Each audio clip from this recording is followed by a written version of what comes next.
മക്കളെ, അടുത്ത question number 7. ഈ ക്വസ്റ്റ്യൻ ചോദിച്ചിട്ടുള്ളത് നമ്മുടെ അനലിറ്റിക്കൽ കെമിസ്ട്രിയിൽ നിന്നാണ്.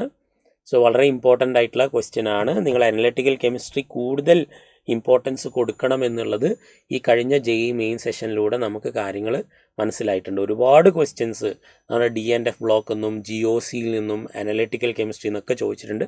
സോ ഈ ചാപ്റ്റേഴ്സൊക്കെ വളരെ ഇമ്പോർട്ടൻ്റ് ആണ്. അതെല്ലാം NCERT ബേസ് ചെയ്ത് കൃത്യമായിട്ട് പഠിച്ച് പോകേണ്ട കാര്യങ്ങളാണ്. അപ്പോൾ നോക്കുക, എന്താണ് ചോദിച്ചിരിക്കുന്നത്. A reagent which gives brilliant red precipitate with nickel ions in basic medium is.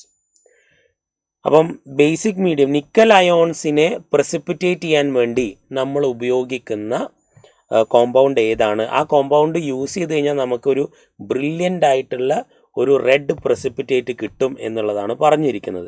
അപ്പം ഇതൊരു ഡാറ്റ ബേസ്ഡ് ക്വസ്റ്റ്യൻ ആണ്, അല്ലെങ്കിൽ ഫാക്റ്റ് ബേസ്ഡ് ക്വസ്റ്റ്യൻ ആണ്. ഇതിൽ പ്രത്യേകിച്ച് കൺസെപ്ച്വലായിട്ടൊന്നുമില്ല.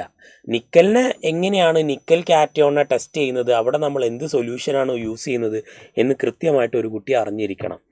ഇവിടെ നിങ്ങൾ നോക്കുക, നമ്മൾ യൂസ് ചെയ്യുന്നത് ഡൈമീഥൈൽ ഗ്ലയോക്സൈം ആണ്. സോ ആ റിയാക്ഷൻ ജസ്റ്റ് ഒന്ന് ഞാൻ നിങ്ങൾക്ക് കാണിച്ചു തരാം. നിക്കൽ 2+ കാറ്റയോൺ ഉണ്ടെങ്കിൽ നമ്മൾ 2 ഡൈമീഥൈൽ ഗ്ലയോക്സൈം ആനിയോൺ എടുക്കുന്നു. ഓക്കെ, അവർ പരസ്പരം റിയാക്ട് ചെയ്യുന്നു അല്ലെങ്കിൽ അട്രാക്ട് ചെയ്യുന്നു, അങ്ങനെ ഒരു കോംപ്ലക്സ് ഫോം ചെയ്യുന്നു, DMG ട്വൈസ്.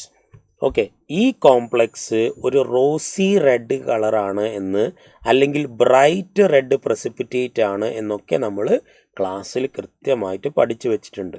സോ അത് ഡയറക്റ്റ് ക്വസ്റ്റ്യൻ ആണ്, ഫാക്റ്റ് ഓറിയൻറ്റഡ് ക്വസ്റ്റ്യൻ ആണ്. ഇതിൽ വേറെ ഒന്നുമില്ല. നിക്കൽ 2+നെ ഒരു ബ്രൈറ്റ് റെഡ് പ്രസിപ്പിറ്റേറ്റ് ആക്കി മാറ്റാൻ നമ്മൾ ഉപയോഗിക്കുന്ന കോംപ്ലക്സ് ഏതാണ്, അല്ലെങ്കിൽ കോമ്പൗണ്ട് ഏതാണ്? It is dimethyl glyoxime. Okay students, thank U.